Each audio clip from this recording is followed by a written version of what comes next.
기도하겠습니다.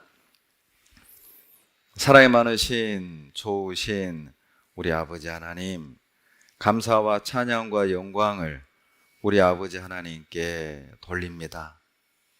코로나로 인하여 전 세계가 참 어려운 중에 있습니다. 그럼에도 불구하고 주님의 자녀들은 코로나를 기회로 생각하고 가족을 전도하며 잠자고 있던 형제자매를 일깨우고 세워지는 모습을 보며 하나님께 영광과 찬양을 드립니다.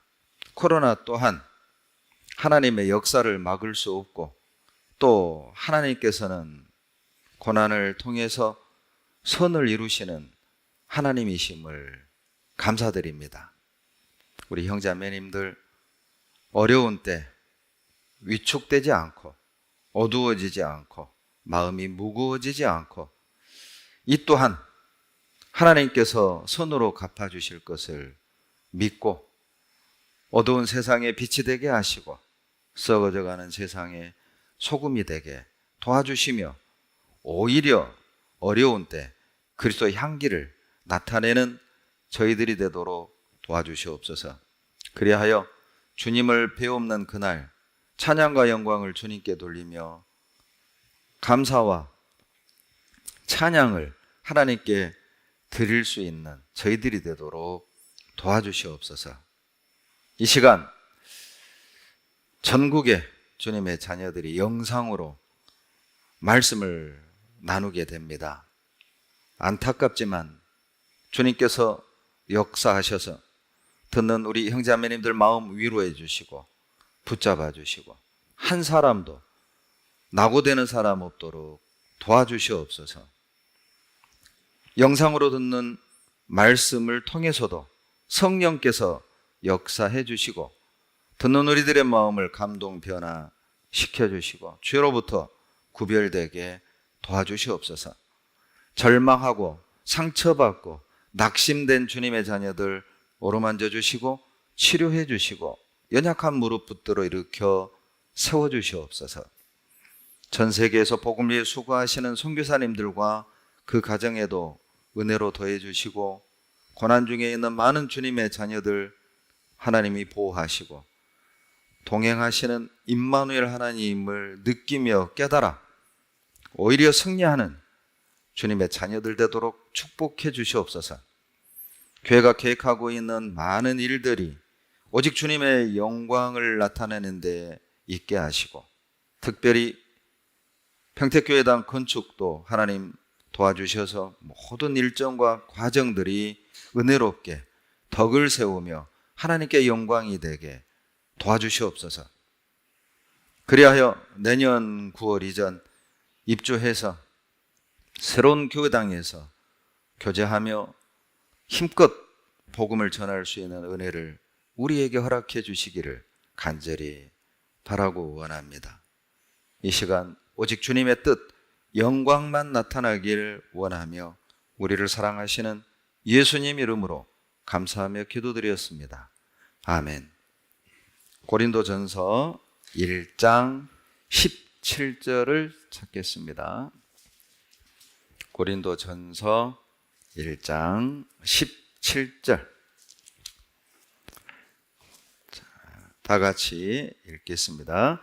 그리스도께서 나를 보내심은 세례를 주게 하려 하심이 아니요 오직 복음을 전케 하려 하심이니 말의 지혜로 하지 아니함은 그리스도의 십자가가 헛되지 않게 하려 함이라.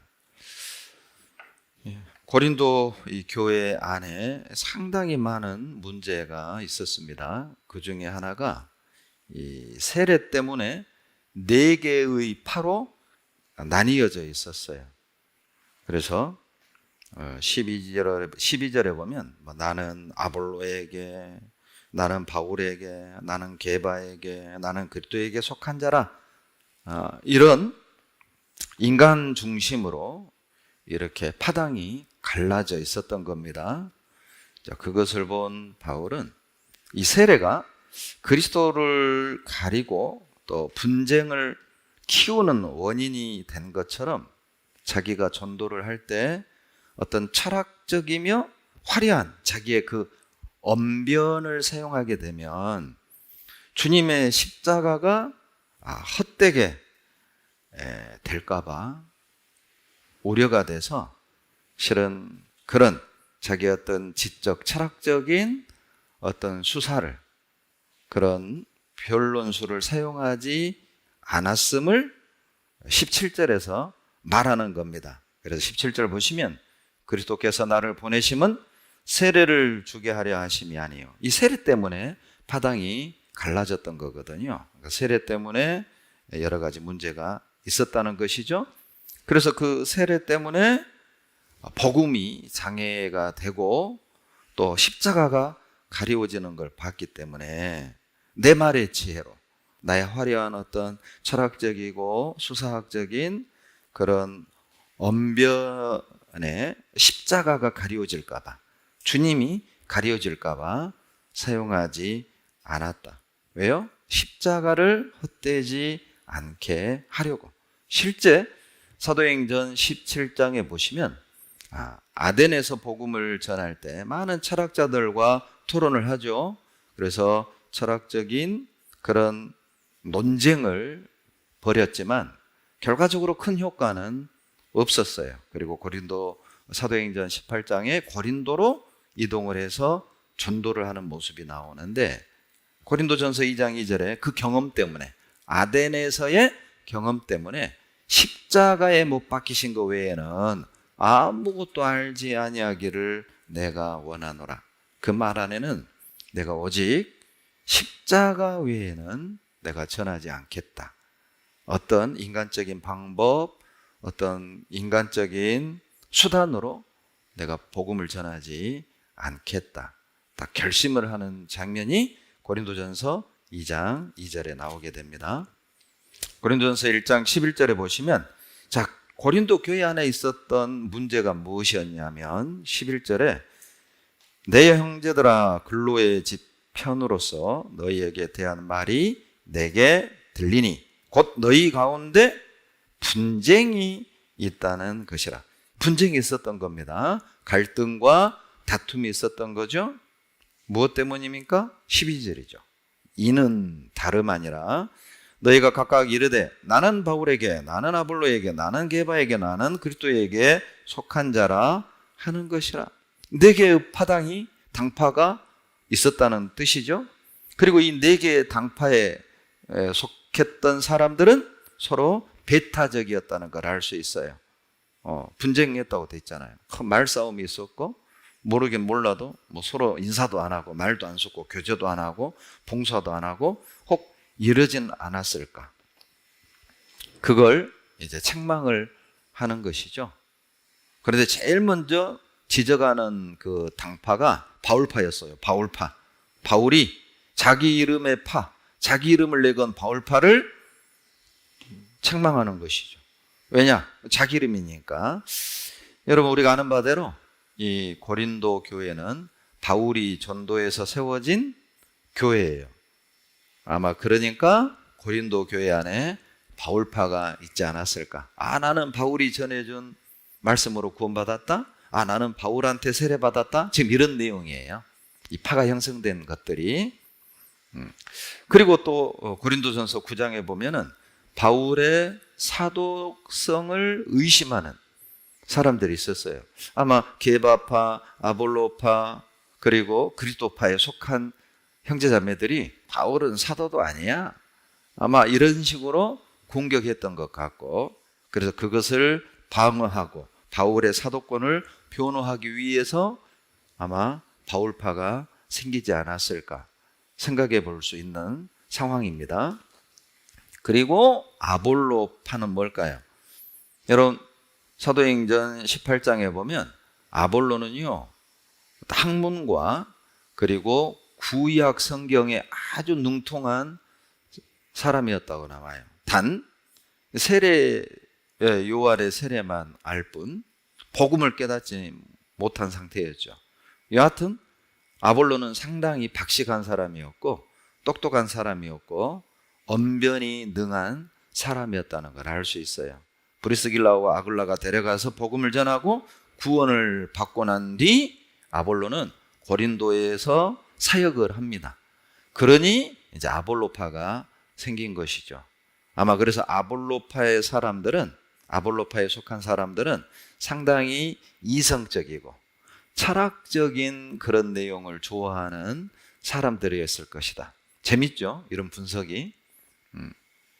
우리도 그런 성향들이 있죠. 내가 좋아하는 어떤 말씀의 성향들이 은근히 있어요. 제가 이걸 보면서 옛날에도 그랬구나.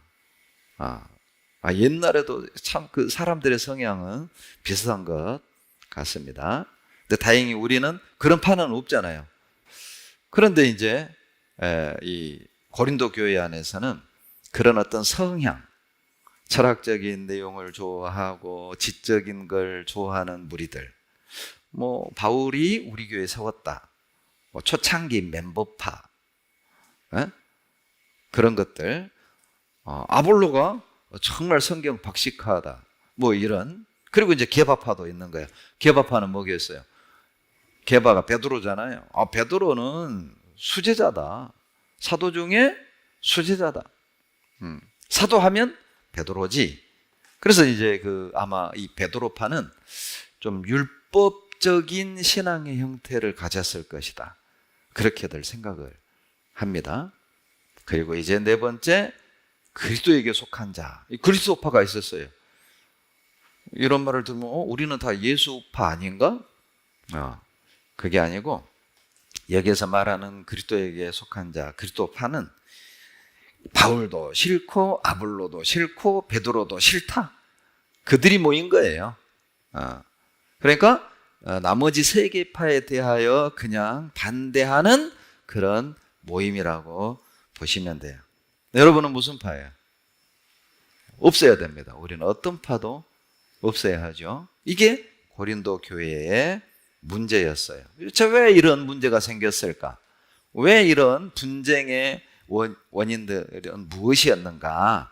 그 13절을 통해 알 수 있는데, 13절 다 같이 읽겠습니다. 그리스도께서 어찌 나뉘었느냐? 바울이 너희를 위하여 십자가에 못 박혔으며 바울의 이름으로 너희가 세례를 받았느냐? 그리스도께서 어찌 나뉘었느냐? 바울이 너희를 위하여 십자가에 못 박혔으며 바울의 이름으로 세례를 받았냐? 이게 무슨 뜻입니까?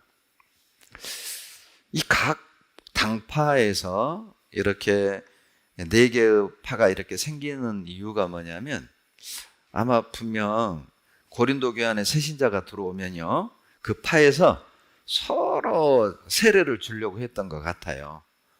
그래서 이제 바울파에게 세례 받으면 바울파가 되고, 베드로파에게 세례를 받으면 베드로파가 되고, 이것도 참 오늘날 있을 수 있는 아주 아름답지 않은 모습이죠. 새신자들이 오면 내 편을 만들려고 밥도 사주고 커피도 사주고 선도 베풀고 마음을 사는, 압살롬처럼 마음을 빼앗는, 도적질하는, 이런 모습이 고린도 교회 안에 있었던 거예요. 자, 이 고린도 성도들의 문제는 십자가에 죽으신 주님을 높이지 않았다는 거예요. 그들은 십자가를 전해준 사람을 자랑했다는 것이죠. 그것이 문제입니다. 여러분, 십자가의 그리스도 이외에 다른 것을 자랑하고 다른 것을 높이면 이렇게 반드시 문제가 생겨요. 십자가를 전해준 사람보다 십자가에 죽으신 주님을 높이고 자랑해야 해요. 그렇지 않으면 반드시 교회 안에 문제가 생깁니다. 누구를 통해 구원을 받았느냐보다 십자가가 더 중요한 것이죠. 자, 누구에게 세례를 받았느냐보다 십자가가 더 중요한 거잖아요. 그런데 고린도 성도들에게는 십자가보다 나는 누구 말씀 듣고 구원받았다? 십자가보다 나는 누구에게 세례 받았다? 사람이 더 중요한 거예요. 나에게 전해준 사람, 나에게 세례를 준 사람, 나를 도와준 사람, 나에게 사랑을 베풀어 준 사람, 그 사람을 더 크게 생각하고 사람을 더 따르게 되면 문제가 생겨요. 여러분, 그 사람보다 십자가를 전해준 사람보다 십자가가 더 중요한 거예요. 나에게 세례를 준 사람보다, 나에게 복음을 전해준 사람보다 십자가를 자랑하십시오. 십자가를 높여야 해요. 자, 십자가를 헛되게 하는 고린도 성도들을 바로 잡아주기 위해서 사도 바울은 고린도 전서를 기록한 거예요. 이러한 고린도 성도들의 행태, 고린도 성도들의 모습은 십자가를 헛되게 했던 거예요. 그래서 사도 바울은 그것을 바로 세워주려고 고린도 전서를 기록을 한 것입니다. 자, 그렇다면 무엇이 십자가를 헛되게 할까요? 그래서 오늘 말씀 제목은 십자가를 헛되게 하지 말라예요. 십자가를 헛되게 하는 게 무엇입니까? 첫째, 여러분, 적극적으로 교제하지 않는 것도 십자가를 헛되게 하는 겁니다. 고린도전서 1장 9절을 보시면 너희를 불러 그의 아들 예수 그리스도 우리 주로 더불어 교제케 하시는 하나님은 미쁘시도다. 왜 하나님이 우리를 불러 구원하셨습니까? 왜 우리를 대신하여 십자가에 죽으신 겁니까? 왜 그렇게 고난을 받고 피를 다 흘려 우리 죄를 도말하시고 자녀 삼아 주신 겁니까? 이유가 나오죠? 교제케 하기 위해서야. 우리를 교제케 하려고 그 고난을 받으시고 피 흘려 죽으셨습니다. 그런데 구원을 받았다는 사람들이, 은혜를 깨달았다는 사람들이, 십자가 사랑을 받았다는 사람들이 적극적으로 교제하지 않을 때 어떻게 되겠습니까? 십자가는 헛되게 되는 것이죠. 되는 대로 교제하는 것도 십자가를 헛되게 하는 겁니다. 여건 따라 교제하는 것, 상황 따라 교제하는 것, 그것도 십자가를 헛되게 하는 거예요. 제가 적극적이라는 표현을 붙였죠. 내 여건, 내 상황과 관계없이 극복하고 적극적으로 교제하지 않는 것, 그것이 십자가를 헛되게 하는 거예요. 시편 133편 1절에 형제가 연합하여 동거함이 어찌 그리 선하고 아름다운 것. 하나님이 아름답게 보시는 게 무엇입니까? 형제가 연합하여 교제하는 모습이에요. 그것은 하나님께서는 주님의 자녀들이 연합하고 동거하고 하나 되고 교제하는 모습을 은근히 기대하고 있다는 뜻이잖아요. 시편 133편 1절은 형제가 연합하여 동거함이 어찌 그리 선하고 아름다운 거. 하나님이 가장 선하게 보시고 가장 아름답게 보시는 것이 교제라는 의미는, 하나님이 죄인을 구원하실 때 그들을 향해 하나님은 은근히 기대하셔요. 이제 먼저 된 내 자녀들과 교제하겠지? 연합해서 영혼을 건지겠지? 하나가 돼서 나를 찬양해 주겠지?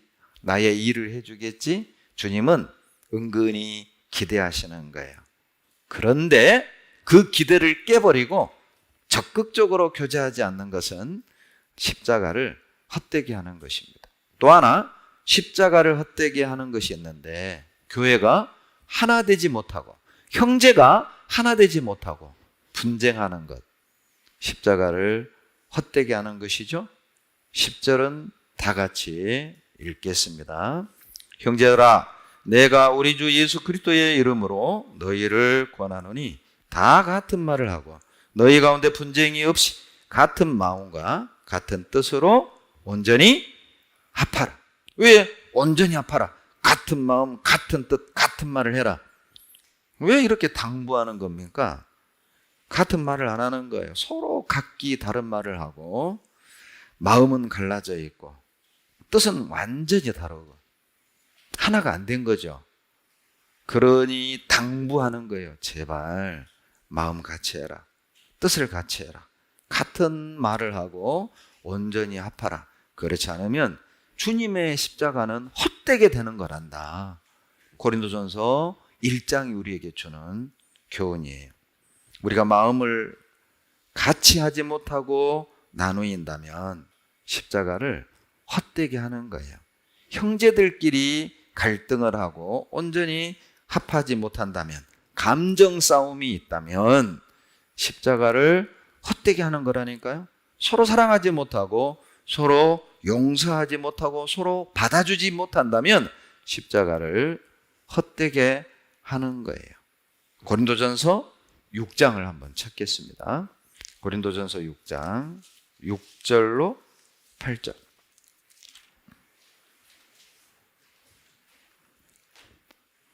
같이 읽겠습니다. 형제가 형제로 더불어 송사할 뿐더러 믿지 아니하는 자들 앞에서 하느냐? 너희가 피차 송사함으로 너희 가운데 이미 완연한 허물이 있나니 차라리 불의를 당하는 것이 낫지 아니하며 차라리 속는 것이 낫지 아니하냐? 너희는 불의를 행하고 속이는구나. 저는 너희 형제로다. 예, 너무 뜨거운 말씀이죠. 여러분, 실제 지금도 고린도에 가잖아요. 여기 언덕배기 폴리스가 있어요. 구 고린도 도시에 가면 그 언덕배기 정상에 신전이 있어요. 그 신전에 1000명 넘는 여제사장들이 활동을 했다고 하고요. 이 1000명 넘는 여제사장들은 다 매춘부였어요. 고린도가 항구였기 때문에 무역항이었답니다. 전 세계에서 많은 사람들이 몰려요. 정보를 얻을 데가 없잖아요. 그러니까 정보를 얻기 위해 성전에 올라가서 제물을 바치고 그리고 그 여제사장들에게 정보를 얻는 거예요. 그러면서 이제 죄까지 짓는 것이죠. 그리고 이 여제사장들은 그렇게도 돈을 벌지만 재물이 많이 남을 거 아니에요. 그 재물을 그 폴리스 밑에 보면 아고라가 형성되어 있어요. 아고라. 실제 가보면 그 시장 아고라가. 그 시장에 내려다가 우상의 재물을 팔아요. 그렇게도 돈을 버는 것이죠. 그러니까 아고라에는, 고린도 시장에는 우상의 재물이 많이 널브러져 있었던 것이죠. 그러니까 고린도전서에 보면, 자, 음식을 살 때 이거 우상의 재물이냐고 묻지 말라는 겁니다.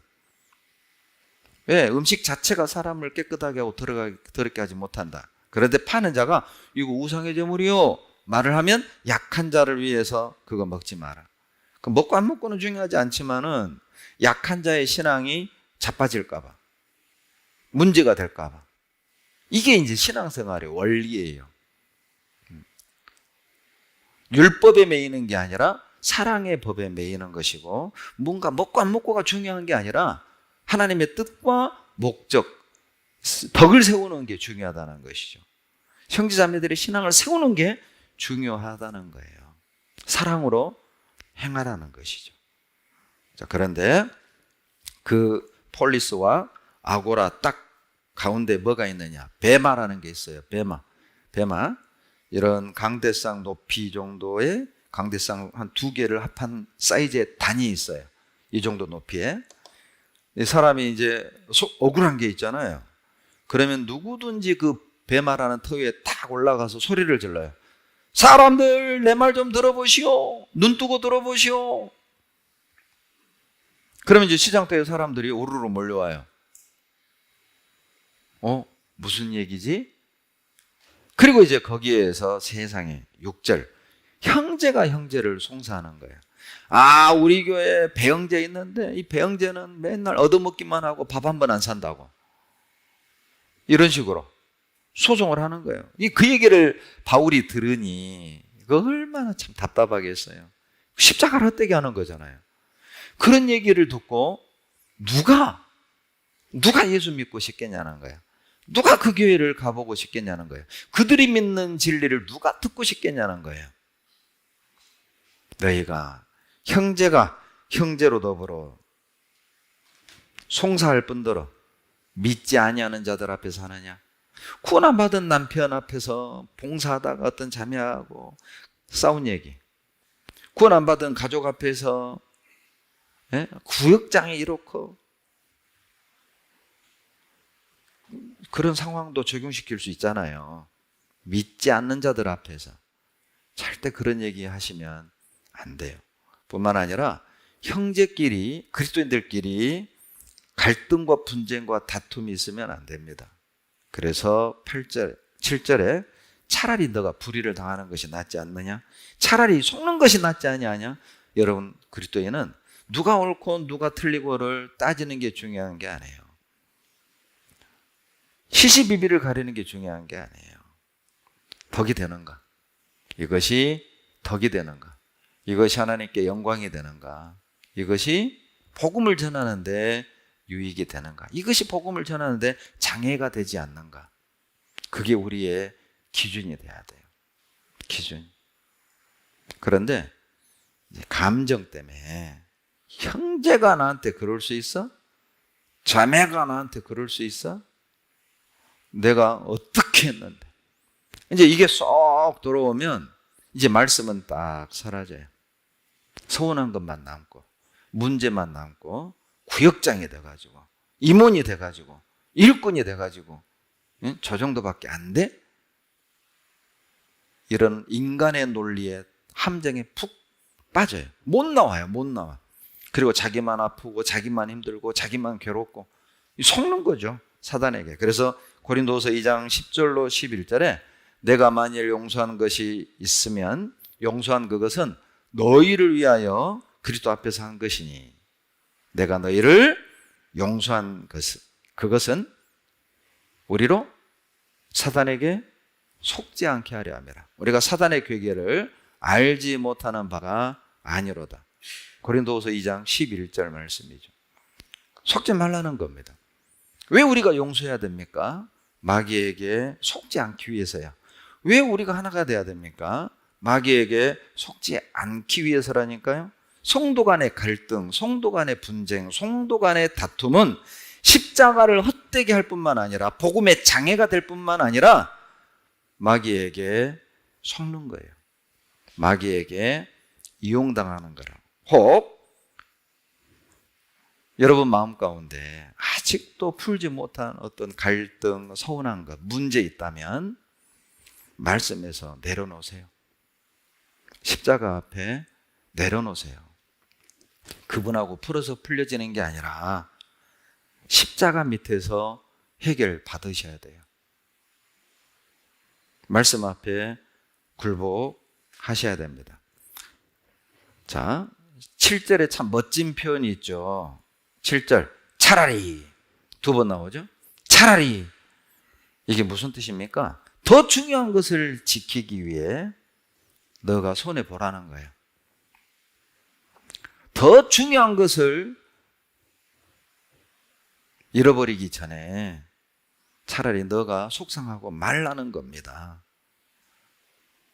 내 분풀이, 내 감정풀이 때문에 정말 더 중요한 걸 헛되게 만들 것인가?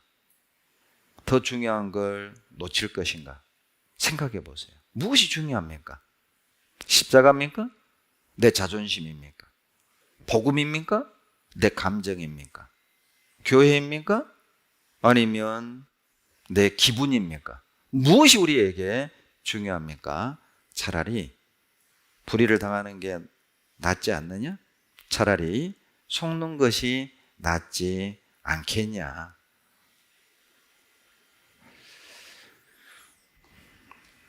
복음과 십자가를 헛되지 않게 하기 위해서 차라리 그냥 속는 길을 택하세요. 다 알면서도 속는 거예요. 왜요?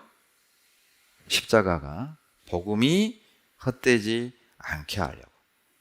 이 말씀에서 정말 우리가 마음에 다 하나 결심했으면 좋겠어요. 하나님의 영광과 교회의 명예를 실추시키는 어떤 행위도 하지 않겠다. 십자가를 헛되게 하는 어떤 내 사적인 감정에 사로잡히지 않겠다. 마음에 결심했으면 좋겠어요. 그리스도인의 품격, 그리스도인으로서의 품위를 저버리지 마십시오. 또 하나, 십자가를 헛되게 하는 것은 사람을 자랑하고 사람을 높이는 것입니다. 그것이 십자가를 헛되게 하죠. 고린도전서 1장 12절 우리 찾았죠? 나는 아볼로에게, 나는 바울에게, 나는 게바에게, 나는 그리스도에게. 사람을 자랑하고 사람을 높이는 것은 어린아이 같은 신앙이라고 지적하고 있어요. 육신에 속한 것이라고 책망하고 있습니다. 3장 보시죠. 고린도전서 3장 3절로 6절. 너희가 아직도 육신에 속한 자로다. 너희 가운데 시기와 분쟁이 있으니 어찌 육신에 속하여 사람을 따라 행함이 아니리요. 그러죠. 어린아이들, 육신에 속한 어린아이들은 어때요? 뭐 엄마가 언니 한 번 더 안아주면 그것도 시기고, 그러죠. 동생 아이스크림이 더 커 보이면 그것도 싸움의 원인이 되고, 그러죠. 엄마가 누구를 심부름을 더 자주 시키느냐, 누구를 더 따뜻하게 힘껏 안아주느냐, 이런 것들이 형제 간의 갈등과 분쟁의 요인이죠. 어렸을 때 말이에요. 어렸을 때. 이 신앙이 어리다는 뜻이에요. 육신에 속했다는 뜻이에요. 그래서 4절 보시면 어떤 이는 말하되 나는 바울에게라 하고 다른 이는 나는 아볼로에게라 하니 너희가 사람이 아니리요. 그런즉 아볼로는 무엇이며 바울은 무엇이뇨? 저희는 주께서 각각 주신 대로 너희로 하여금 믿게 한 사역자들이니라. 나는 뭐 바울에게 세례받았다, 나는 아볼로에게 세례받았다, 나는 바울 말씀 듣고 구원받았다, 나는 아볼로 말씀 듣고 구원받았다. 너희들 무슨 말 하느냐? 그들은 일꾼일 뿐이다. 그들은 하나님께 쓰임받는 사역자들일 뿐이다. 잘하게 하시는 분은 하나님이다. 구원하시는 분은 하나님이다. 하나님이 드러나고 하나님이 높여지고 하나님을 자랑해야지. 왜 사람을 따르고 사람을 높이고 사람을 자랑하고, 그 모든 것들은 십자가를 헛되게 하는 거예요. 여러분, 은근히 우리 안에 있을 수 있습니다. 그런 것들이 내가 좋아하는 사람끼리 모이고 좋아하는 사람끼리 교제하고, 이런 위험성들을 우리는 늘 가지고 있어요. 잘 봐봐요, 우리 자신을. 나는 그게 없는가? 십자가를 헛되게 하는 또 한 가지는 하나님을 의지하지 않고 화려한 말로, 언변으로 사람을 설득하는 것, 그것도 십자가를 헛되게 하는 겁니다. 이 전도인들이 빠질 수 있는 아주 위험한 함정이죠. 오해는 하지 마세요. 전도인들이 말을 잘한다 그런 뜻이 아니라 사람의 방법, 인간적인 방법으로 복음을 넣어주는 건 아닐까. 내가 복음을 전하는 게 아니라, 하나님의 뜻을 전하는 게 아니라, 성령께서 역사하도록 내가 그냥 스피커 역할만 하는 게 아니라 그냥 인간적인 노력과 방법으로 사람을 설득시키고 있는 건 아닐까. 항상 기도 제목이죠. 저희들의 항상 기도 제목입니다. 사람의 말이 아니라 성령께서 저들의 마음을 열어주시고 십자가의 은혜와 사랑을 깨닫도록 역사해 주십시오. 늘 두려운 마음이에요. 지금도 똑같죠. 설교를 하고 있는가, 웅변을 하고 있는가, 늘 조심스럽고, 내가 형제자매들에게 호소하고 있는가, 하나님의 말씀이 이렇다 전하고 있는가, 늘 숙제. 조심하십시오. 우리도 전도하다 보면 막 반강제적으로 막 꾸역꾸역 집어 넣어주는 경우 있잖아요. 모르면 그것도만 모르냐고 핀잔을 주고, 그러니까 오죽하면 구원 깡패라고 그래요? 믿게 해야 되는데 믿도록 만들어버려. 본인이 믿도록 도와주면 되는데 그냥 수술해서 믿게, 이것만 믿으면 돼, 이거라니까? 이것만 믿으면 된다니까? 조심스러워야 돼요. 경계하셔야 돼요. 2장 1절 보세요. 고린도전서 2장 1절. 사도 바울도 늘 그런 염려를 가지고 있었습니다. 같이 읽겠습니다. 형제들아, 내가 너희에게 나아가 하나님의 증거를 전할 때에 말과 지혜 아름다운 것으로 아니하였나니, 인간적인 수단, 인간적인 방법으로 심어주려 하지 말라는 거야. 믿음을 심어주려 하지 마라. 본인이 결정하고 본인이 선택하도록 우리는 기도해주고, 또 우리가 전도를 할 때 더 많이 기도하고 성령께서 역사하시고 도와주시도록 기도하고, 복음을 전하지 않는다면 이런 실수, 이런 우를 범할 수 있어요. 뿐만 아니라 복음을 전하다 보면 2장 1절에 말같이 아름다운 것으로 아니었단 말은 뭐예요? 전도하다가 우리도 모르게 더 하는 경우가 있죠. 과장하고, 그러죠? 부풀리고, 간증만 부풀리고 더 하는 게 아니에요. 거품이 있는 게 아니라 전도할 때도 억지를 부리고 과장을 하고 아닌 것을 맞는 것처럼 없는 사실을 만들어서 증거를 제시하는, 아주 조심하셔야 돼요. 다행히 그 사람이 몰라서 다행이지, 만약 그 사람이 알고 있는 부분을 거짓된 거짓말로, 과장된 말로 포장해서 요렇다고 사실이라고, 그것 때문에 모든 걸 다 불신하게 돼요. 조심하십시오. 복음을 전할 때 과장하지 말아요. 모르는 건 모른다. 확실한 것만 가지고 전하세요. 논란의 소지가 있는 걸 가지고는 말씀하지 마세요. 이럴 수도 있고 저럴 수도 있는 걸 가지고는 전하지 말아요. 분명한 것만 가지고. 그것이 가장 안전하고 그 영혼에게도 안전할 뿐 아니라 나에게도 안전해요. 말씀이 이렇다. 나머지 모든 것은 보조적인 겁니다. 말씀이 이렇다. 우리의 기도와 간절함과 사랑이 있으면 돼요. 그러면 성령이 역사해요. 충분히 기도하셔야 됩니다. 사람의 말로 사람을 설득하는 것, 그것은 십자가를 헛되게 하는 겁니다. 또 하나 십자가를 헛되게 하는 것은 십자가 외에 다른 구원 얻는 방법이 있다고 말하는 것, 십자가를 헛되게 하는 거예요. 십자가 외에 다른 구원 없습니다. 갈라디아서 1장 8절을 찾겠습니다. 갈라디아서 1장 8절.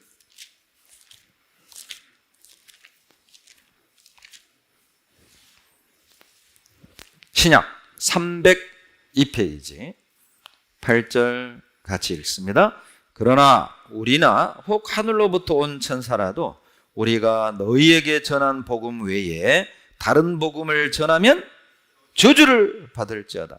십자가 외에 다른 복음이 없다는 겁니다. 다른 복음을 전한다면 저주받는 거예요. 저주받는 거예요. 십자가 외에 다른 것을 붙잡지 말란 뜻이죠. 십자가 외에 구원의 방법이 없다는 거예요. 자, 8절을 잘 보세요. 8절을. 그러나 우리나 혹 하늘로부터 온 천사라도, 보세요, 우리가 너희에게 전한 복음 외에 다른 복음. 다른 복음의 정의가 나오죠. 무엇과 다른 겁니까? 우리가 너희에게 전한 복음과 다른 복음이에요. 여기서 말하는 우리는요, 사도 바울을 포함한 초대교회의 그리스도인들, 초대교회로부터 전해진 복음 외에 다른 복음은 저주받습니다. 그렇다면 초대교회부터 지금까지 전해진 복음이 무엇입니까? 십자가의 보혈이에요. 그가 나를 대신하여 죽었다. 주님이 나를 대신하여 죽었다.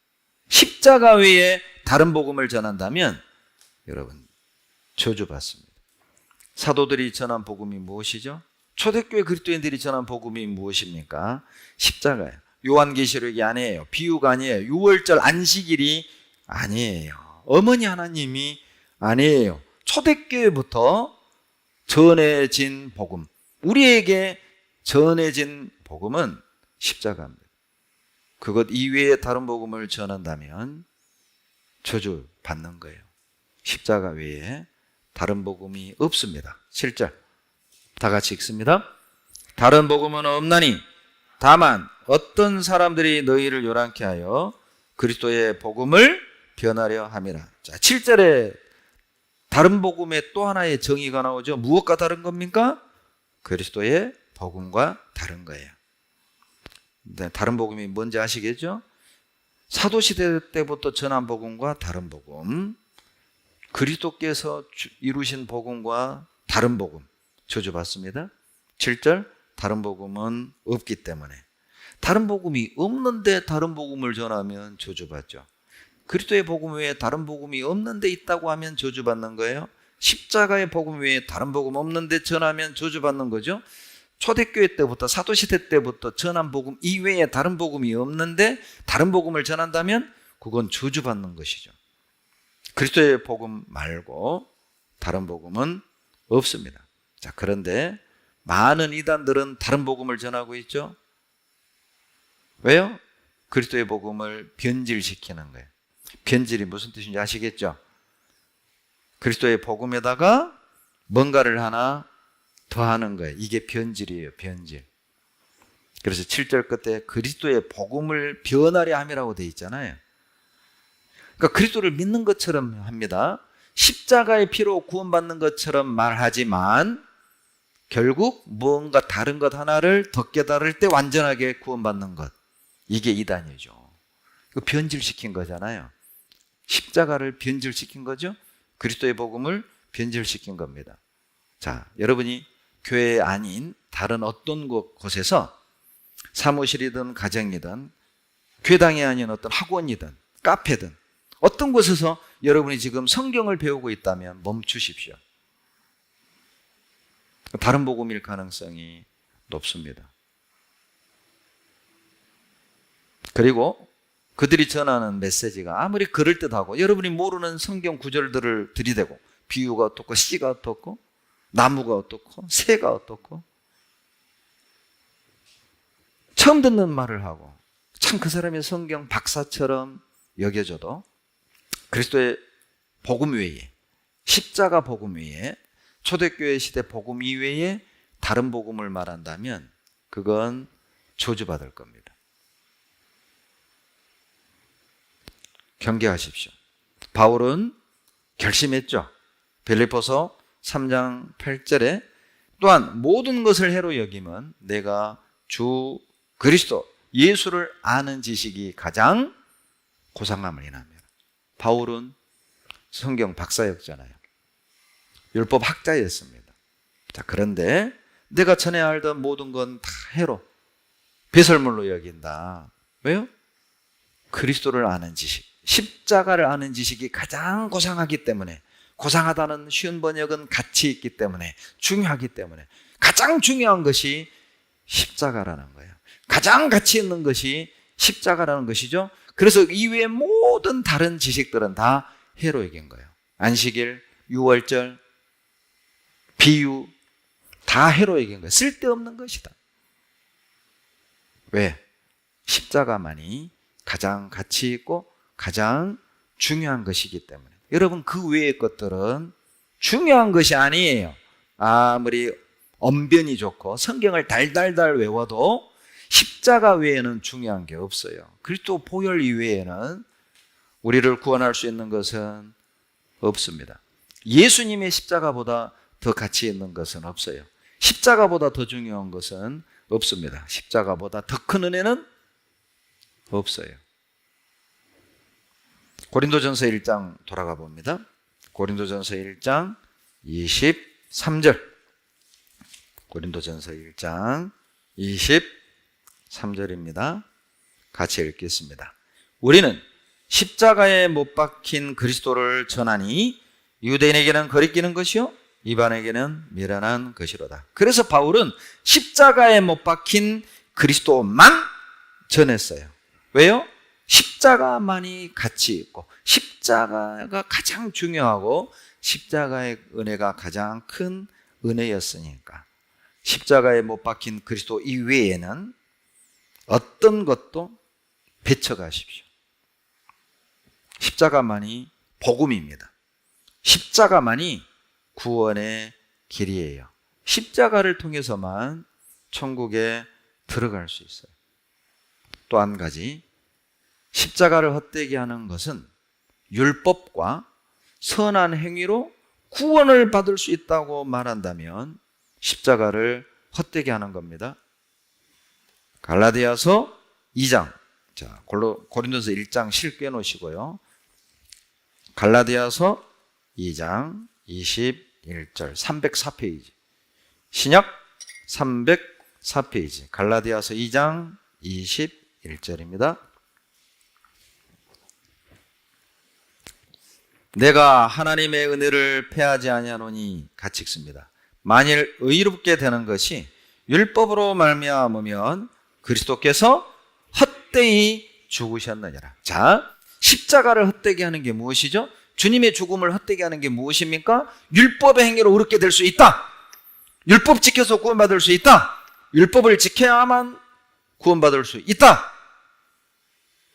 그런 가르침이 주님의 죽음을 헛되게, 십자가를 헛되게 하는 거예요.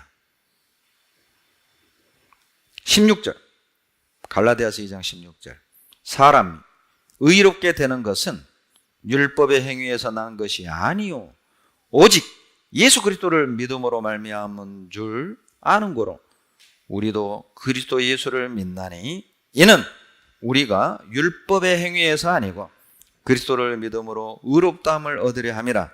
율법의 행위로서는 의롭다함을 얻을 육체가 없느니라. 자, 16절에 똑같은 문구가 3번 반복이 되죠. 율법의 행위입니다. 찾아서 동그라미 해보세요. 찾아서 동그라미 해보세요. 3번 나옵니다.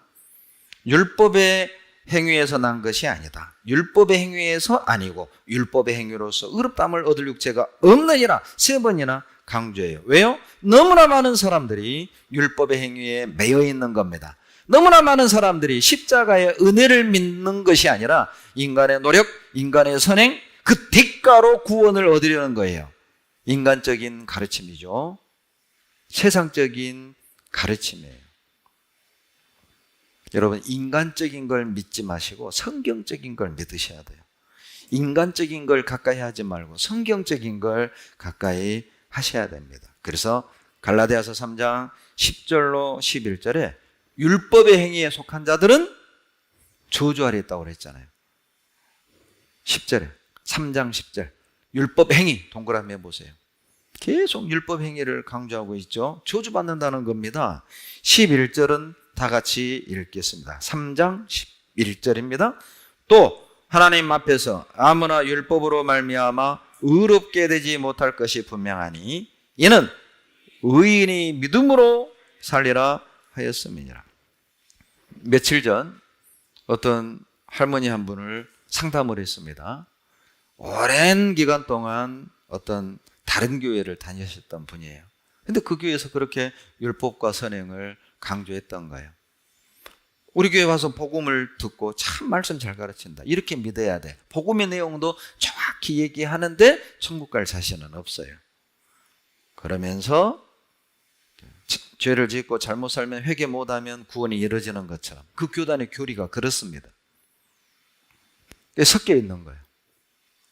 그래서 이제 행위로 구원 얻을 수 없다. 선행으로 구원 얻을 수 없다. 율법으로 구원 얻을 수 없다. 회개해서 구원 얻는 것이 아니다. 쭉 찾아드렸어요. 그리고 이제 조장님이 저에게 문자가 왔어요. 목사님, 할머니가 너무 감사하대요. 복음을 정리해줘서 너무 감사하대요.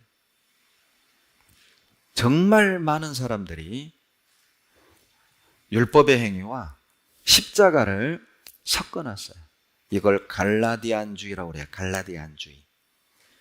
예수도 믿고 율법도 지키고 십자가도 믿고 율법을 지켜서 구원을 이루어가는 ing형 구원. 이미 이루어진 구원이 아니라 이루어가는 구원. 갈라디안주의입니다. 많은 교회들이 갈라디안주의를 걷고 있어요. 그것은 십자가를 헛되게 하는 것입니다. 갈라디아서 4장 10절로 11절을 찾겠습니다. 다 같이 읽겠습니다.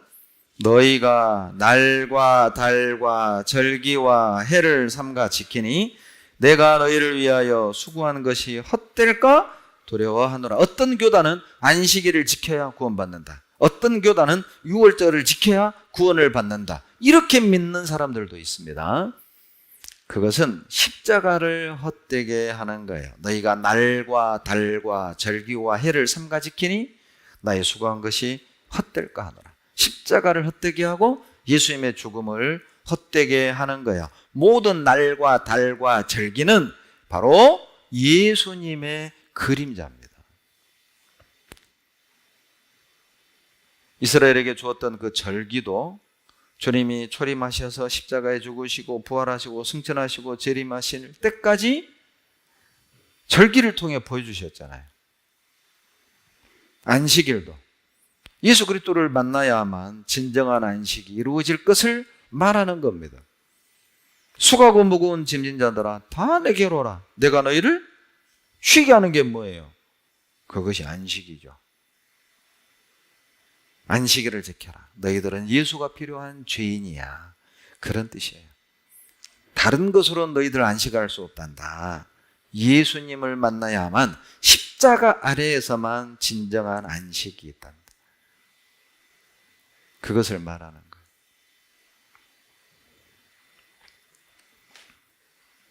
그런데 많은 사람들이 날과 달과 절기와 해를 지켜서 구원 얻는 것처럼 십자가를 헛되게 하는 겁니다.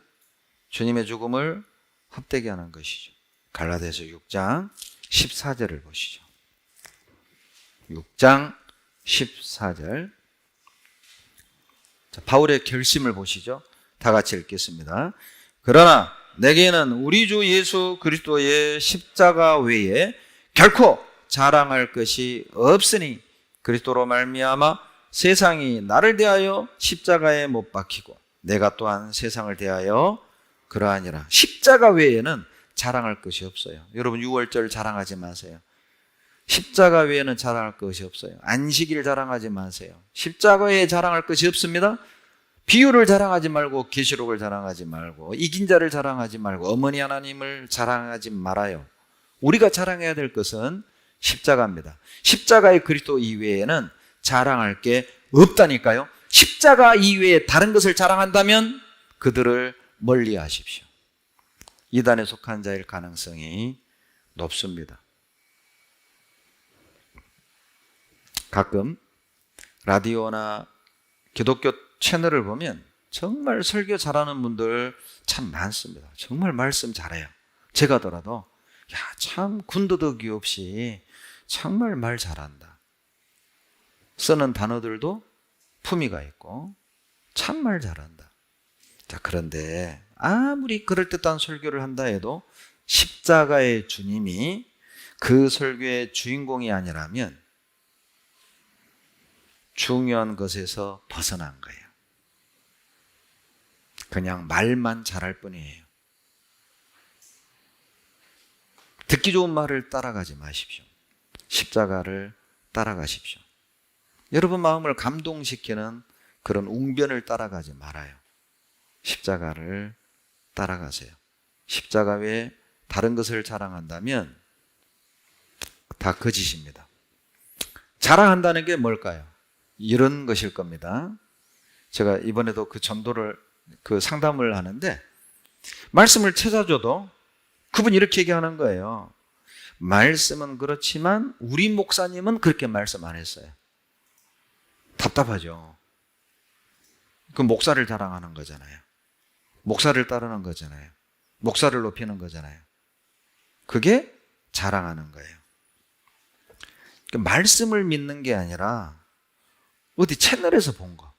그것과 다르네? 책에서 읽은 거 외계인이 있다던데? 사람 말을 듣는 거죠. 우리가 읽는 모든 책, 우리가 보는 모든 방송들은 다 사람이 만든 거잖아요. 사람의 머리에서 나온 지식들이잖아요.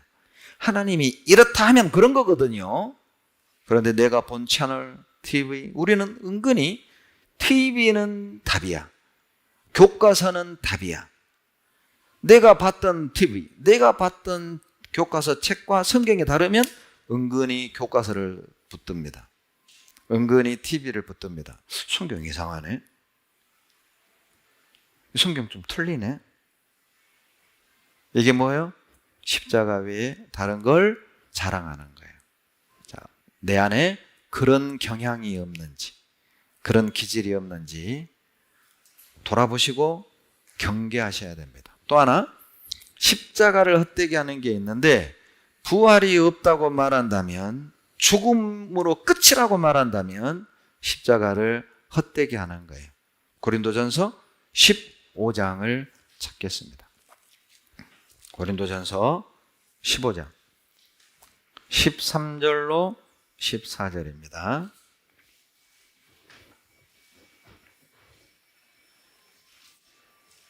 다 같이 읽겠습니다.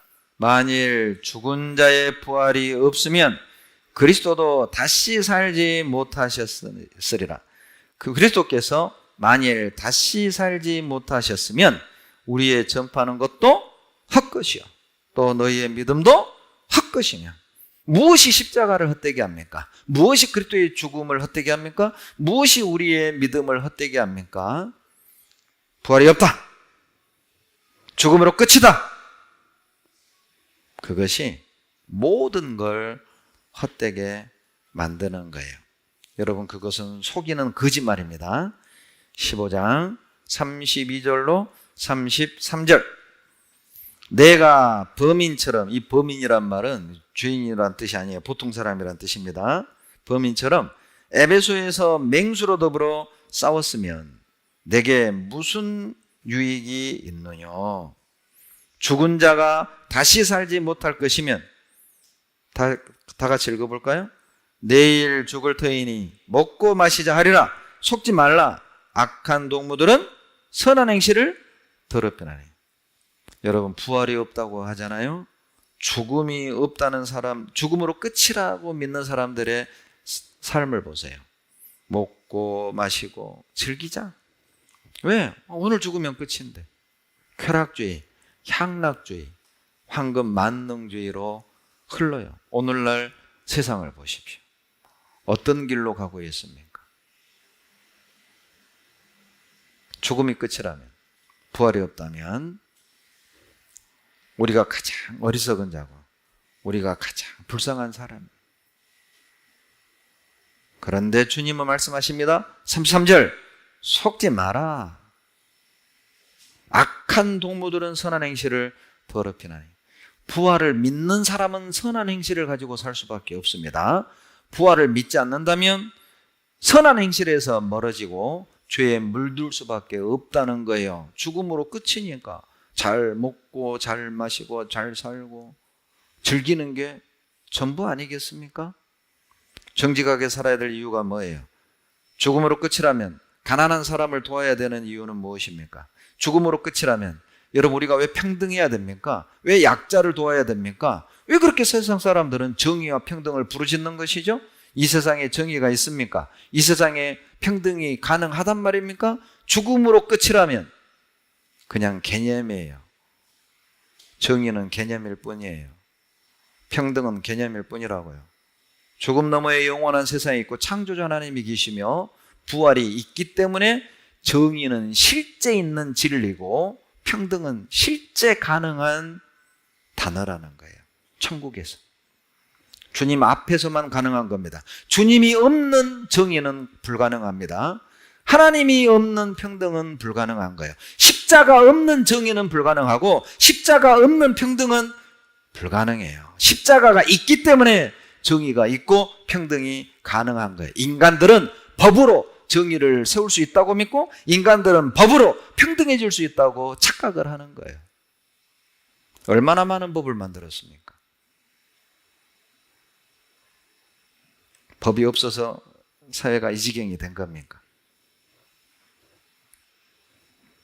죽음으로 끝이라고 한다면, 부활이 없다고 한다면 십자가를 헛되게 하는 거예요. 자, 나의 삶은 십자가를 헛되게 하는가? 아니면 십자가를 가치 있게 하는가?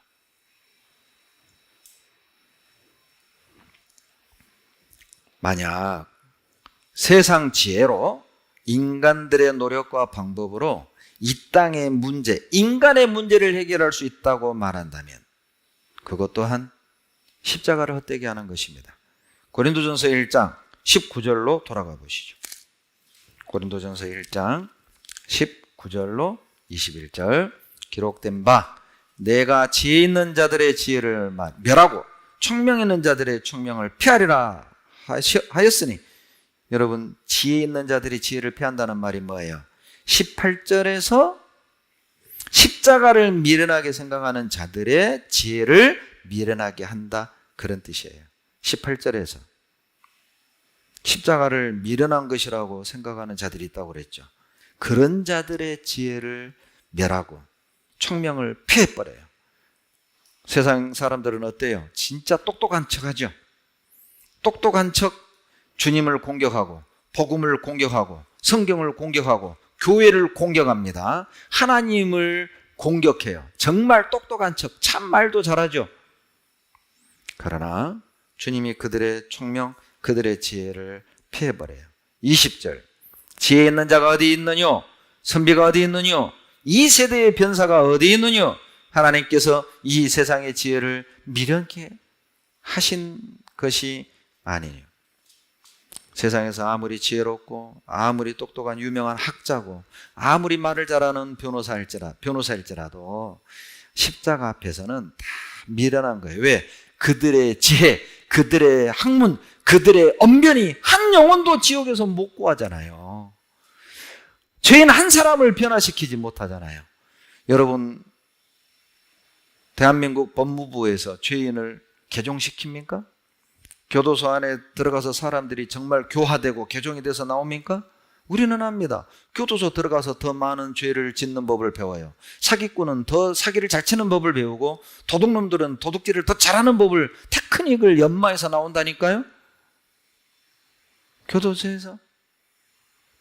거기는 죄송합니다, 이 땅에서는 교화가 불가능해요. 법으로 학자들의 학문이, 변사들의 능숙한 언변이, 제자들의 지혜가 죄인 한 명을 구원 못 시키고 한 인간도 변화시키지 못한다는 거예요. 하나님이 미련케 하는 거예요. 십자가는 죄인을 구원합니다. 십자가는 죄인들을 바꿔놓잖아요. 그러니 그들의 지혜와 그들의 선비, 변사들을 미련하게 만드는 거예요.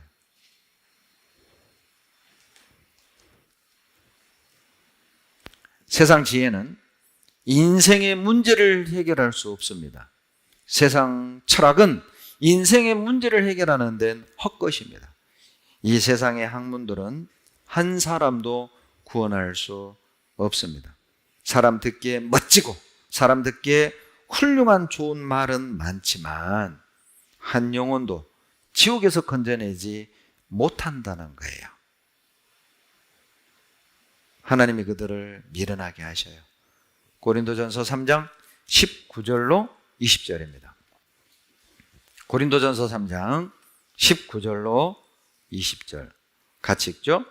이 세상 지혜는 하나님께 미련한 것이니 기록된 바 지혜 있는 자들로 하여금 자기 규율에 빠지게 하시는 이라 하였고, 또 주께서 지혜 있는 자들의 생각을 헛것으로 아신다 하셨느니라. 하나님이 이 세상에 그 똑똑한 사람들, 그 잘 배운 사람들, 그 말 잘하는 사람들의 지혜를 헛것으로 하나님이 우습게 보셔요. 참. 하나님과 올바른 관계를 맺는 데는 사람의 지식, 학문, 말이 아니에요.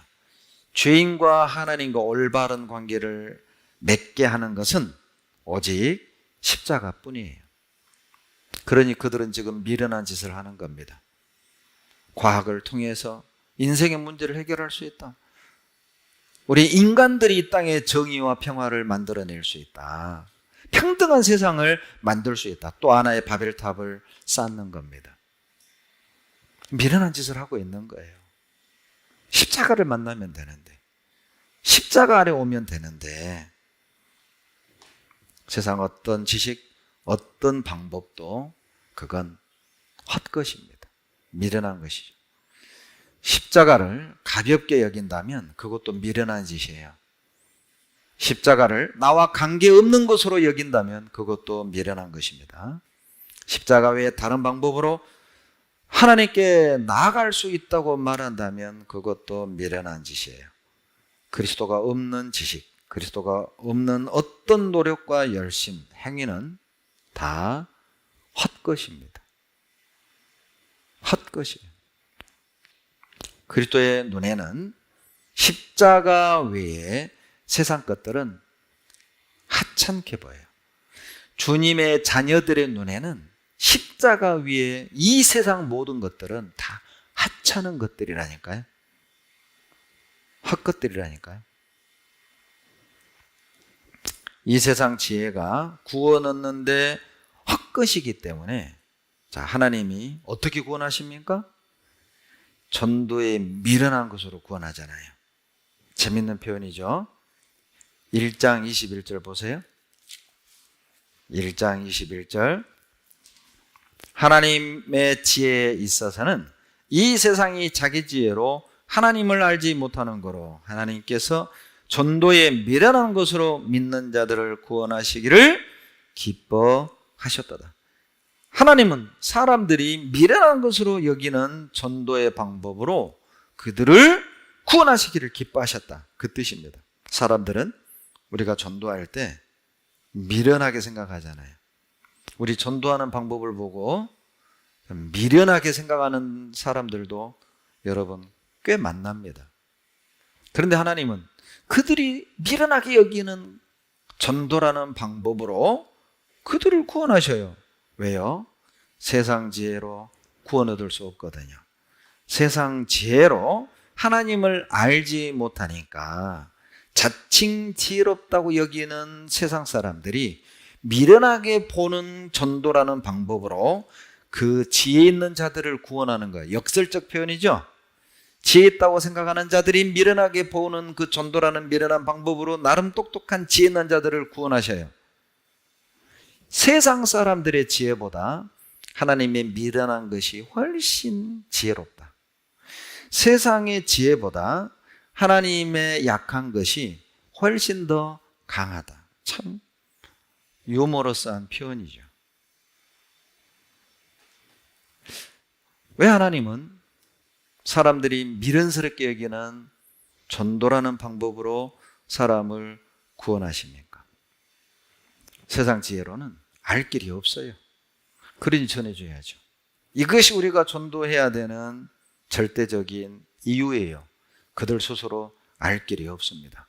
그들 스스로 구원 얻을 수 없습니다. 그들의 노력과 방법으로 구원 얻을 수 없어요. 그래서 우리가 전해주지 않으면 그들은 구원 얻을 수 없습니다. 우리가 전하지 않으면 그들이 알 길이 없다니까요. 그래서 전해야 되는 거예요. 전하십시오. 우리가 입을 열지 않으면 여러분의 부모 구원 얻을 길이 없어요. 우리가 전하지 않으면 우리 여러분의 가족 구원 얻을 길이 없어요. 우리가 전하지 않으면 우리들의 친구가 구원 얻을 방법이 없다는 거예요.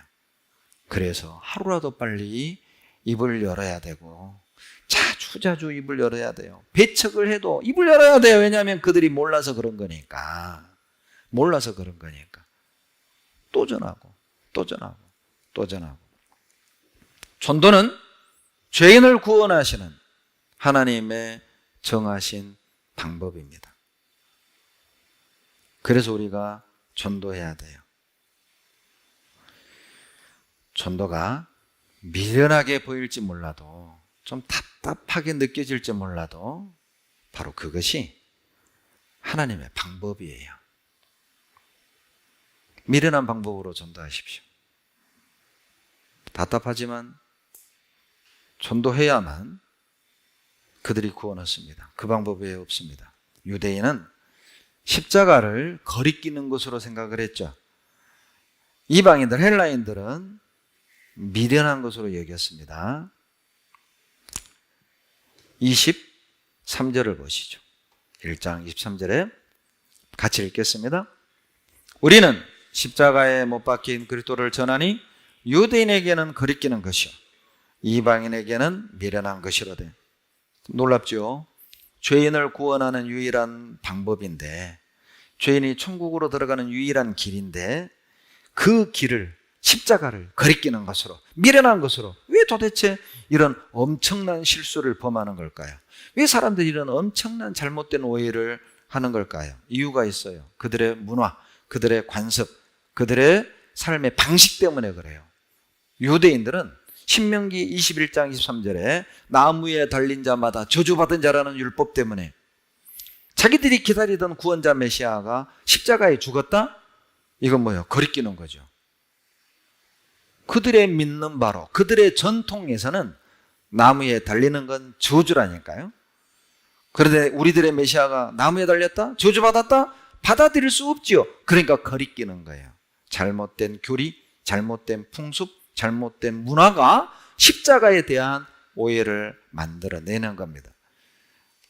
헬라인들은요, 철학을 숭배했고, 그들은 어때요? 많은 우상들, 그러죠. 신화들을 가지고 있었죠. 그들은 이성적인 것 아니면 믿지 않았어요. 철학적인 것이 아니면 받아들이지 않았다는 것이죠. 그러니까 신인데 그 신이 인간들에게 못 박혀 죽었다? 미련한 거죠. 헬라 사람들이 볼 때, 이방인들이 볼 때는. 자, 그렇다면 나에게 십자가는요, 혹 우리 중에 십자가를 거리끼는 것으로 여기는 분 안 계십니까? 구원받았다고 고백하는 것을 거리끼게 생각하는 분 안 계셔요? 부끄럽게 생각하는 분 안 계시죠? 내가 그리스도인이라고 공개하는 것을 어때요? 머뭇거리는 분은 안 계시죠? 그게 거리끼는 거잖아요. 코로나 시대에 어떤 형제님이 그러더라고요. 식당에 가서 밥을 먹으려고 기도하면 요즘은 정말 뒤가 땡긴대요. 저도 그런 경험했거든요. 식당에 갔더니 식당 사장이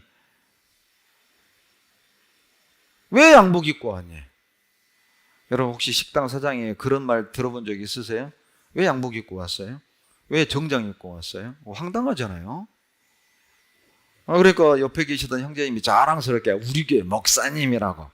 그러니까 이 사장님 얼굴이 완전히 돌변하는 거예요. 에? 요즘은 교회 이퀄 코로나입니다. 목사 이퀄 바이러스입니다. 그러니까 직장에서도 이방인들 앞에서도 위축이 되는 거예요. 내가 그리스도인이라는 걸 드러내지 못하고 교회 갔다 왔단 말을 자랑스럽게 못해요. 혹 십자가가 나에게 거리끼는 대상이 돼선 안 됩니다. 부끄러움의 대상이 돼선 안 돼요. 당당하십시오. 우린 그리스도인입니다. 그래서 십자가의 도를 아는 것이 십자가를 헛되지 않게 하는 거예요. 고린도전서 1장 18절, 우리 지난주에 배웠던 본문이었죠. 18절 다시 한번 읽겠습니다. 십자가의 도가 멸망하는 자들에게는 미련한 것이요 구원을 얻는 우리에게는 하나님의 능력이라. 자, 나에게 십자가는 어떤 것입니까? 거리끼는 것입니까? 하나님의 능력입니까? 나에게 십자가는 미련한 것입니까? 하나님의 능력입니까? 나에게 십자가는 부끄러움입니까? 자랑거리입니까? 십자가의 도를 아는 것, 십자가가 주는 메시지를 아는 것, 십자가의 의미를 깨닫는 것, 십자가의 사랑과 은혜를 깨닫는 것, 그것이 십자가를 헛되지 않게 하는 거죠. 십자가가 하나님의 지혜임을 아는 것, 십자가가 정말 강한 것임을 아는 것, 그것이 십자가를 헛되지 않게 하는 거예요. 고린도전서 1장 25절입니다. 25절 다 같이 읽겠습니다. 하나님의 미련한 것이 사람보다 지혜 있고 하나님의 약한 것이 사람보다 강하니라. 사람들이 십자가를 미련하게 생각했잖아요. 하나님의 십자가가 사람보다 지혜 있고 하나님의 십자가가 사람보다 강하니라. 이렇게 읽으셔도 돼요. 25절을 말이죠. 사람의 보기에 미련해 보이고 사람의 보기에 약해 보이는 십자가가 가장 지혜 있고 가장 강한 것입니다. 그 믿음으로 살 때 십자가를 헛되지 않게 하는 거예요. 십자가는 답이죠. 십자가를 붙드는 사람이 이깁니다. 십자가에 영생이 있어요. 왜 십자가가 사람보다 강할까요? 왜 십자가는 가장 강한 것일까요? 여러 가지 이유가 있습니다. 첫 번째 이유는 십자가만이 죄를 처리할 수 있어요. 그래서 십자가가 강한 거예요. 여러분, 인간 세상에, 인간 철학에, 인간이 만든 종교에, 인간의 학문에, 인간의 예술에 죄를 처리하는 것 있어요. 죄를 사해주는 길이 있어요. 십자가에만 있습니다. 십자가만 죄를 처리해줘요. 그래서 강한 것입니다. 요한계시록 1장 5절에 우리를 사랑하사 그의 피로 우리 죄에서 우리를 해방하시고, 죄에서 우리를 해방시키는 유일한 것, 십자가입니다. 그래서 십자가는 하나님의 완전한 해결책이다. 저는 개인적으로 참 멋진 표현이라고 생각해요. 십자가는 완전한 해결책이다. 그래서 십자가가 강한 것입니다. 인간 역사 속에서 많은 종교들이 있었고 많은 사상들이 있었습니다. 그러나 어느 것 하나 죄를 없애는 것은 불가능해요. 그런데 심판 아래 있는 죄인을 구원해서 하나님께로 인도하는 유일한 것, 십자가입니다. 그래서 십자가가 사람보다 강한 거예요. 사람보다 강하다는 말은 사람이 만든 철학, 사람이 만든 종교, 사람이 만든 학문, 예술, 어떤 것보다 십자가는 강한 것입니다. 십자가가 강한 또 하나의 이유가 있어요.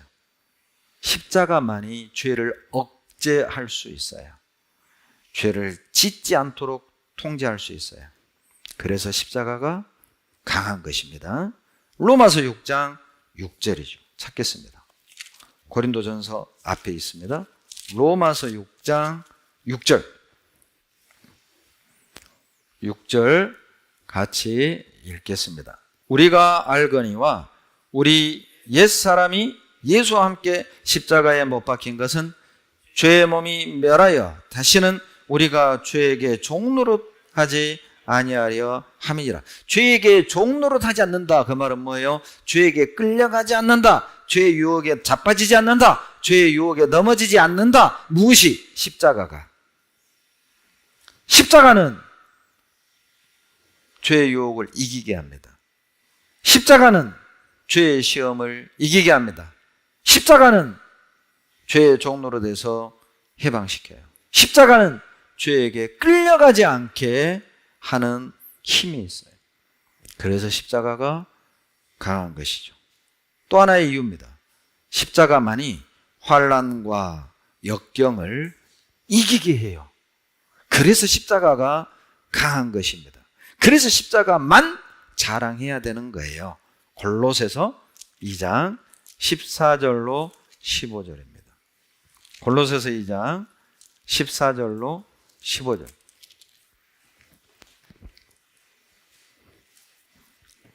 같이 읽겠습니다. 우리를 거스리고 우리를 대적하는 의문에 쓴 증서를 도말하시고 제하여 버리사 십자가에 못 박으시고 정사와 권세를 벗어버려 밝히 드러내시고 십자가로 승리하셨느니라. 무엇으로 승리합니까? 십자가죠. 십자가는 모든 걸 이기게 해요. 환난을 이기게 하고 가난을 이기게 하고 핍박을 이기게 하고 역경을 극복하게 만들어요. 죄로 죽은 우리 영혼을 살리고 모든 죄를 사하고 율법에서 자유케 하고 마귀의 권세로부터 해방시키는 것은 십자가밖에 없어요. 철학도, 종교도, 과학도, 예술도, 학문도, 언변도 아닙니다. 유월절도, 안식일도, 비유도, 요한계시록도, 그리고 하나님, 어머니 하나님도 이긴 자도 아니라니까요.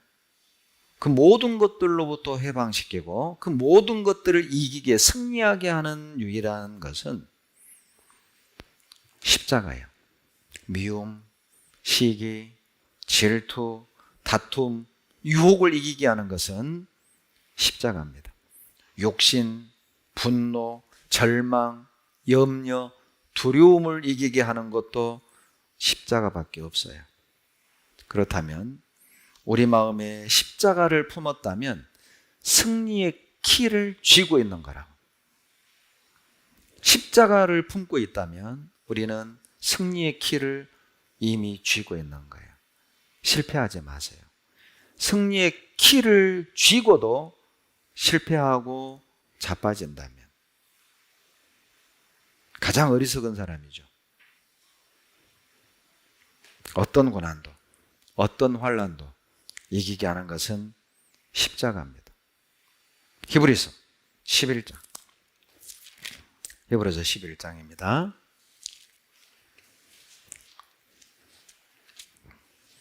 35절로 38절. 여자들은 자기의 죽은 자를 부활로 받기도 하며 또 어떤 이들은 더 좋은 부활을 얻고자 하여 악형을 받되 구차히 면하지 아니하였으며 또 어떤 이들은 희롱과 채찍질 뿐 아니라 결박과 혹이 옥에 갇히는 시험도 받았으며 돌로 치는 것과 톱으로 켜는 것과 시험과 칼에 죽는 것을 당하고 양과 염소의 가죽을 입고 유리하여 궁핍과 환난과 확대를 받았으니 38절 같이 읽죠. 이런 사람은 세상이 감당치 못하도다. 저희가 광야와 산중과 암열과 토굴에 요리하였느니라. 세상이 감당할 수 없는 사람들이 누굽니까? 십자가를 믿는 사람들이에요. 그들은 세상이 감당할 수 없습니다. 세상이 이길 수 없습니다. 도대체 이들을 무엇이 강하게 만든 겁니까? 십자가죠. 누구나 죽음을 두려워하죠. 누구나 두려움 앞에 떨 수밖에 없어요. 그러나 그리스도인들은 죽음 앞에서도 두렵지가 않아요. 이길 수 있어요. 그 두려움을 극복할 수 있습니다. 여러분, 과거 기독교에는 6천만 명 넘는 순교자들이 있다고 하죠. 그 순교자들이 죽을 때 내가 괜히 믿었다, 후회하는 사람들 없었습니다. 내가 괜히 예수 믿어가지고 이 꼴이네, 한탄하는 사람도 없었어요. 순교자들의 마지막 말을 몇 마디만 읽어드릴게요. 죽음 앞에서 벨리스타스라는 그리스도인은 7명의 아들과 순교를 당하며 남긴 마지막 한마디입니다. 나를 죽인다 해도 죽음을 통하여 더욱 더 큰 승리를 거두리라. 죽는데 더 큰 승리를 거둔다는 거예요. 죽는 게 이기는 겁니다. 저스틴 마터라는 그리스도인은 목이 잘려 죽었습니다. 마지막 한마디, 우리 주 예수 그리스도를 위해 고문을 당하는 것보다 더 귀중한 일은 없다. 그분을 위해 죽는 것보다 더 귀중한 건 없습니다. 이그나티우스라는 그리스도인은 사자의 찢겨 죽임을 당하며 남긴 마지막 한마디입니다. 예수를 얻게만 된다면 화형이나 십자가나 사나운 짐승의 공격도 참고 견딜 것입니다. 그분을 배울 수만 있다면 모든 것을 견딜 수 있습니다. 셀비오 쉘비리 포리오라는 이 어린아이는 사자의 찢겨 죽임을 당하며 남긴 한마디입니다. 나는 죽어도 좋습니다. 그러나 나의 구주를 배신할 수는 없습니다. 누가 이들을 감당할 수 있습니까? 누가 이들을 이길 수 있습니까? 십자가는 모든 걸 이겨요. 내 안에 십자가가 있으면 가난도 이겨요. 고난도 이겨요. 어떤 억울한 것도 견뎌요. 속상한 것도 참아요. 십자가가 있다면 형제자매들이 하나 될 수 있어요. 세상은 결코 죽기를 각오한 그리스도인을 감당할 수 없습니다. 세상은 십자가를 사랑하는 자들을 이길 수 없습니다. 세상에서 가장 강한 것은 십자가예요. 그래서 그리스도인에게 십자가는 기피의 대상이 아니라 사랑의 대상이 되는 거예요. 십자가는. 마가복음 8장 34절입니다. 마가복음 8장 34절.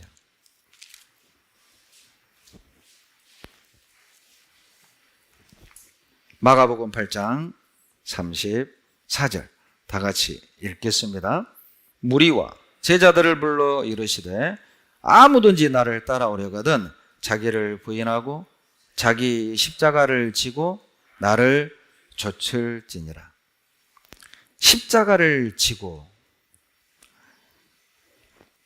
그리스도인에겐 십자가는 멀리 하고 싶은 짐이 아니라 가까이 하고 싶은 하나님의 능력이에요. 그리스도인에게 십자가는 버리고 싶은 고난이 아니라 짊어지고 싶은 은혜라는 것입니다. 그리스도인에게 십자가는 피하고 싶은 두려움이 아니라 만나고 싶은, 함께하고 싶은 하나님의 사랑이에요. 나에게 십자가는 무엇입니까? 기도하겠습니다. 사랑이 많으신 좋으신 우리 아버지 하나님, 어쩌다가 십자가를 만나고 어쩌다가 십자가 위에서 피 흘려 죽으신 주님의 보혈의 은혜와 사랑을 우리가 받았는지 생각할 때마다 감사와 찬양과 영광을 주님께만 올립니다. 버러지 같고 구더기 같은 나를 대신해서 소망 없는 나를 사랑하셔서 하늘의 영광을 버리시고 악하고 더러운 이 세상에 주님을 사랑하지 않는 자들로 꽉 찬 이 세상에 십자가를 조롱하는 죄인들로 꽉 찬 이 세상에 주님이 오셔서 조롱당하고 뺨을 맞고 침뱉음 당하고 멸시를 받으면서까지 나를 사랑해 주시고 구원해 주신 하나님 감사드립니다. 나를 위해 지셨던 그 십자가를 이제 내가 주님을 위해 지고 마지막 인생을 걸어갈 수 있도록 도와주시옵소서. 십자가는 기피의 대상이 아니라 사랑의 대상임을 기억하고 그 십자가를 지고 자원함과 기쁨으로 마지막 믿음의 경주를 완주해낼 수 있도록 도와주시옵소서. 우리 가운데 한 사람도 나고자 없게 해주시고 세상에 넘어지는 사람 없게 해주시고 세상에 타협하는 사람 없게 해주시고 세상을 사랑하여 주님을 십자가를 버리고 떠나는 사람 없도록 도와주시옵소서. 십자가가 싫어서, 십자가가 두려워서, 십자가가 부끄러워서 자신을 속이는 어리석은 사람 없도록 도와주시옵소서.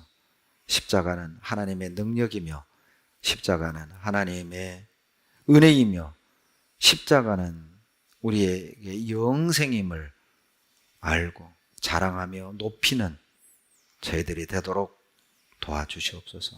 전 세계 모든 주님의 자녀들이 십자가 아래서 위로받고 힘을 얻고 용기를 얻고 치료받을 수 있도록 축복해 주시옵소서. 십자가를 지고 다시 새롭게 시작할 수 있도록 도와주시옵소서. 우리를 사랑하시는 예수님 이름으로 감사하며 기도드렸습니다. 아멘.